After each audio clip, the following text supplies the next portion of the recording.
She was a queen. She lived in Queens.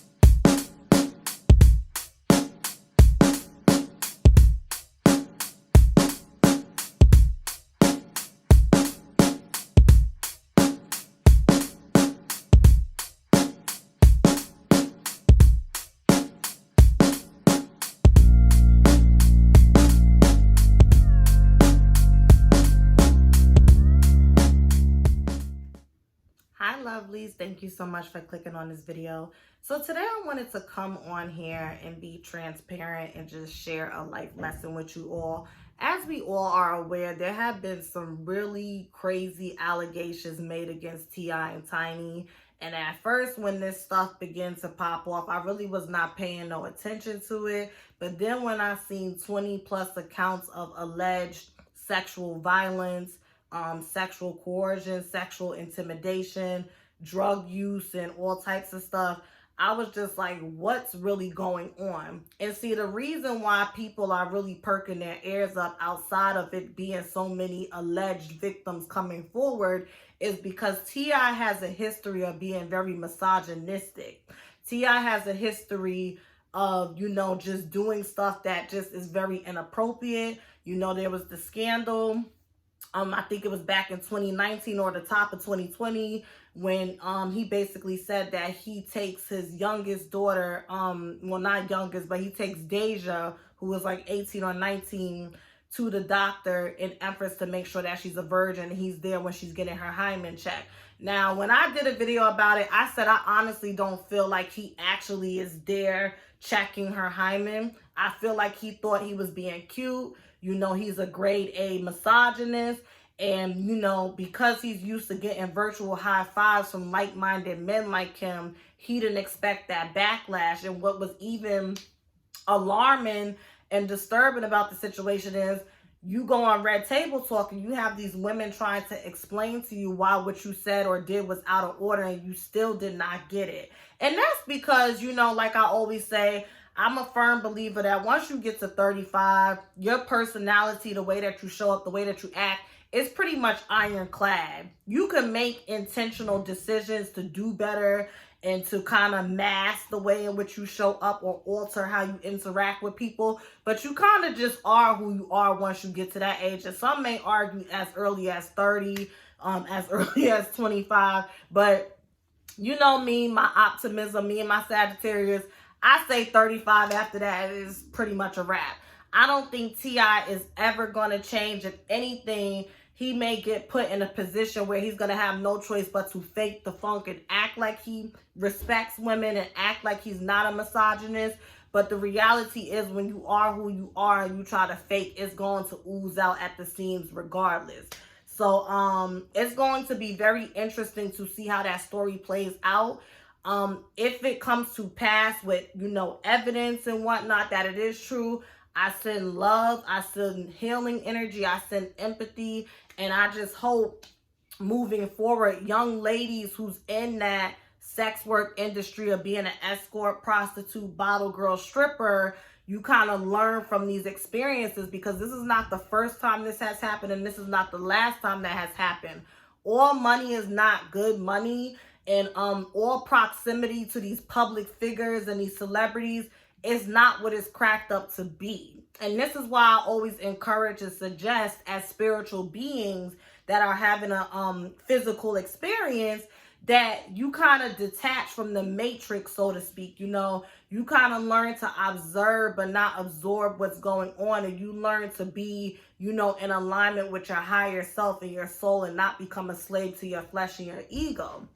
Because when you're on that vibration, that frequency of vibration where everything is about your ego and your flesh and you just worried about material and physical, you make yourself more susceptible to these demonic attacks. There's always a spiritual warfare of good versus evil going on.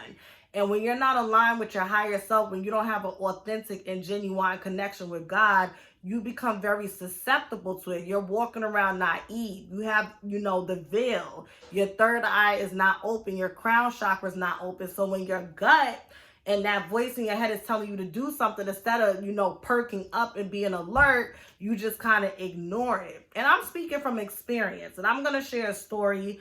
I probably should have said this in the beginning, but this is a trigger warning. So, you know, if you have been a victim of sexual violence or sexual assault, or, you know, any of those things, and you're like, this may be too heavy for me, you may want to click off. I thank you so much for watching up until now. Okay.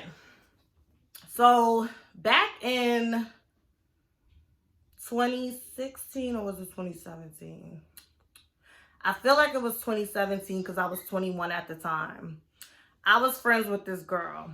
Okay, me and her were really good friends since high school, and she was a stripper. Okay, she introduced me into that nightlife of IG famous, because, you know, she was IG famous. She was working at the strip club, you know, that whole bottle nightlife. She introduced me to that. And even though I've never been the type of girl to be hypersexual or be promiscuous or put it all out there, I could be honest and transparent and say that I like to live vicariously through that. Or shall I say, at that time, that's the mind frame I was at. Like, you know, I'm not going to get on the pole and I'm not going to do the bottle girl type of thing and do all of this. You know, at the time, I'm in college getting my undergraduate's degree. But I do, you know, I am interested. I am intrigued by that, because this is when it started to explode on social media.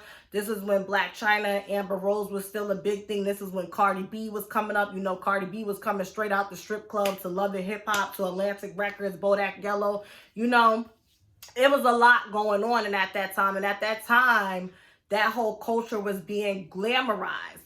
It's still glamorized today, but I feel like jump ahead 4 years later, because we have seen, you know, both ends of the spectrum, how quickly that shit could go left. It's like, okay, you have some people that still, like, you know, starstruck by it, but you have people like me who have grown, matured, and evolved over the past 4 years. And 21-year-old Queen Lovelee and 25-year-old Queen Lovelee, it's just two different mindsets. Like, you just see stuff for what it is, and you see that everything that glitters is not gold. So I remember the very first time I went to the strip club, and I remember this night very vividly. Me and my homegirl went to see the movie Get Out by Jordan Peele. It was a Monday night, and she said, let's go to the strip club. And I'm like, on a Monday? She's like, yeah, we gonna go to Aces. This is when DJ Envy from the Breakfast Club used to do Money Making Mondays, whatever it was. So we went home. She had like stacks of ones, because, you know, she's a dancer herself. And we went to Aces. It was dead. Like, it was very quiet and it was dead. But the funny thing about nightlife in New York, and I'm just going to speak for New York because that's where I'm from, our clubs close at like 4:30 a.m. And people will start to trickle in at like 3:30, 3:45 and turn up. And that's exactly what happened. We got there at like 2:30, but people started to trickle in at 3:30, 3:45. So we sitting at the bar. Whatever the case may be, the dudes that we were sitting with was throwing money. They popping champagne. We smoking hookah. They twerking. Whatever the case may be. And my friend was like, let's leave. Like, let's leave with them. Let's leave with them. And part of me, because I've always partied. I've always gone to the clubs, you know, going back to college and whatnot when I went away. I'm like, we should not be getting in the car with these guys because we don't know them. But I felt caught between a rock and a hard place, because it's just like, this is my friend. I came out with her. God forbid if something happens to her and I left her. Like, what am I going to say to her mom? Because I was close with her mom. Like, how am I going to look? It just put me in a sticky situation. So we ended up leaving. We ended up leaving with them. And she's in the front with one guy, the guy who's driving the car. And she's doing snaps. Like, he had, you know, his watches and his chains and shit on. And I'm in the back with his friend. Okay? And this is, how do I say it? I guess you could say this is one way that sexual intimidation can happen. And this takes me back to the R. Kelly stories, right? I remember there was this girl, I think her name was Faith Rogers. And she was saying how R. Kelly flew her out to the concert. And she stayed in the hotel, and she felt pressure to have sex with him, because it's like, okay, she got flown out.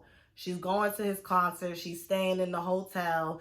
And then he's asking her to have sex. And she kind of, like, your body, like, you can sense when you ask somebody if you can do something or if they can do something for you.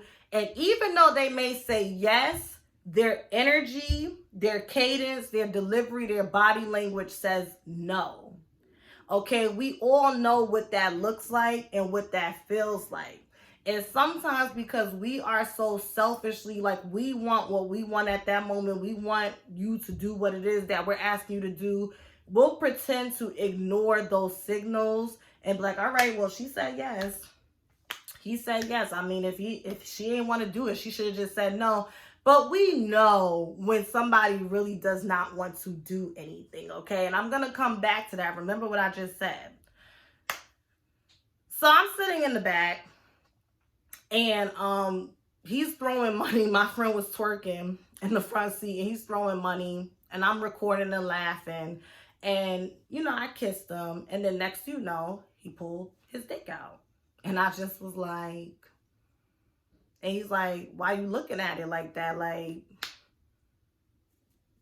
that's literally what he was doing. He didn't even say nothing. He just was like, stop fronting, like, you already know. And I'm just like, now mind you, my friend, she's so occupied with the dude up front in the car, because it was like, I'm not really familiar with cars, but it was just very spacious. It was very spacious. It wasn't a thing where it's like, I'm on her back or something like that, or he's on his friend's back. It's a thing where it's like, there's enough space where it's like, you kind of would have to turn around or really be cognizant of what's going on in the back seat. It wasn't a situation where if I sneeze or, you know, whatever the case may be, like, you could sneeze and clean it. It was a very spacious car.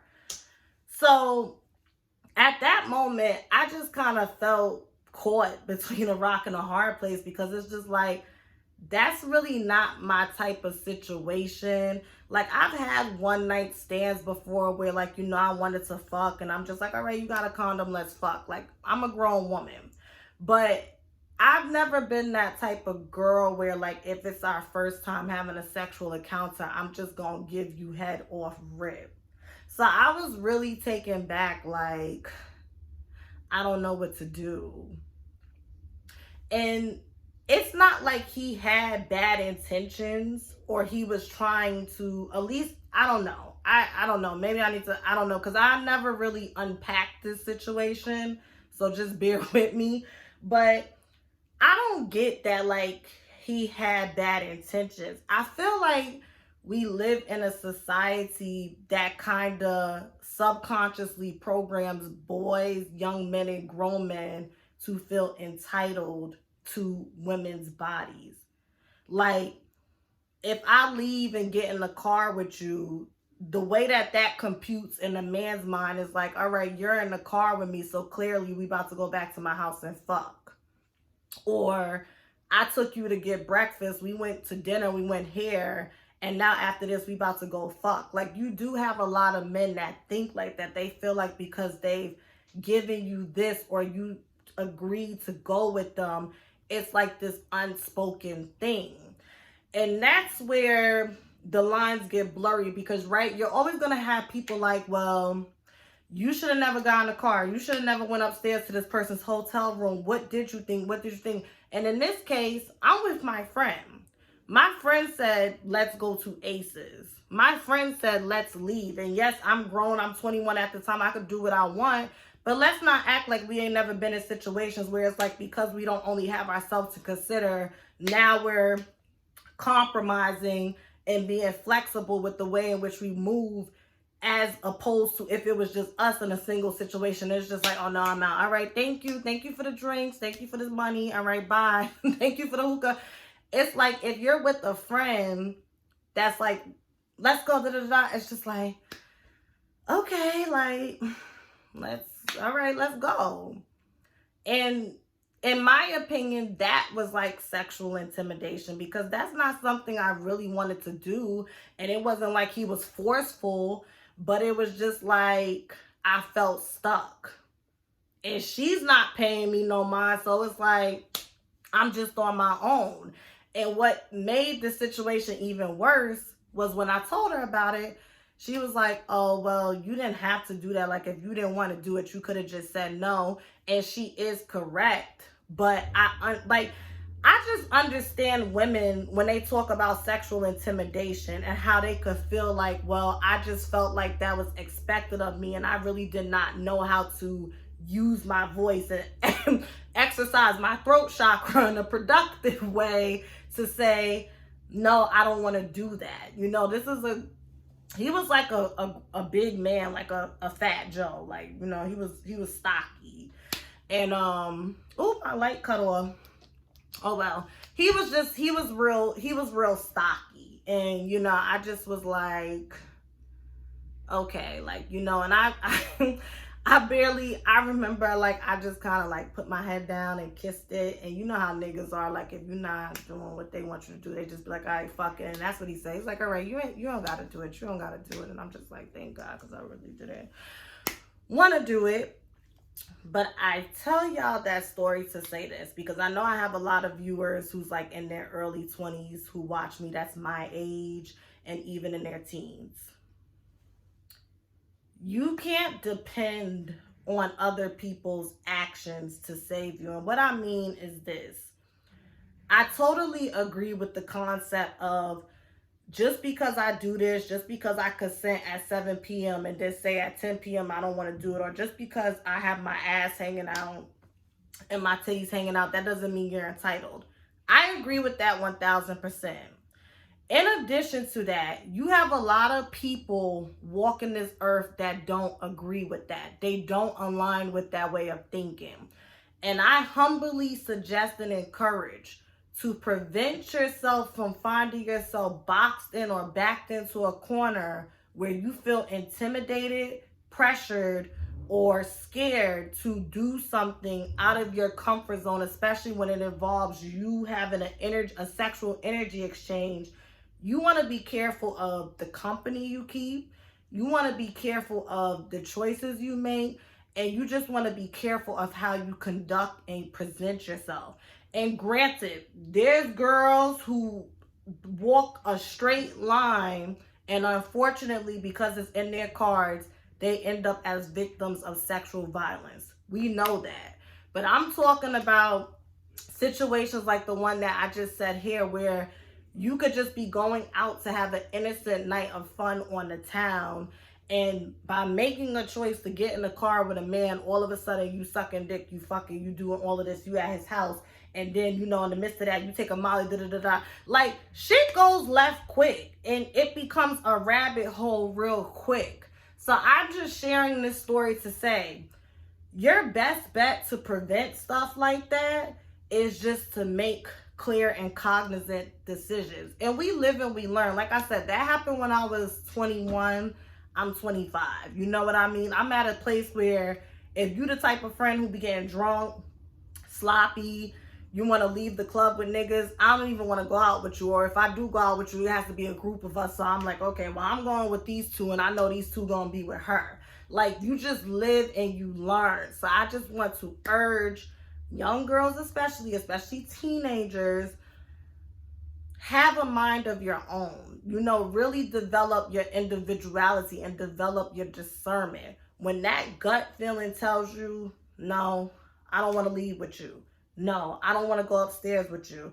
Okay, I'll let you take me to breakfast, but you know what? I'm going to take a cab home because I don't want you to know where I live. Listen to it, because that's your higher self talking to you. That's your higher self guiding you. That's your angels, your ancestors protecting you. I didn't have discernment back then. I did, but it wasn't activated. And you know, sometimes certain situations have to happen so that I could pay it forward and help other people. It's not something that I'm ashamed of, but it's also not something I'm 100% comfortable with.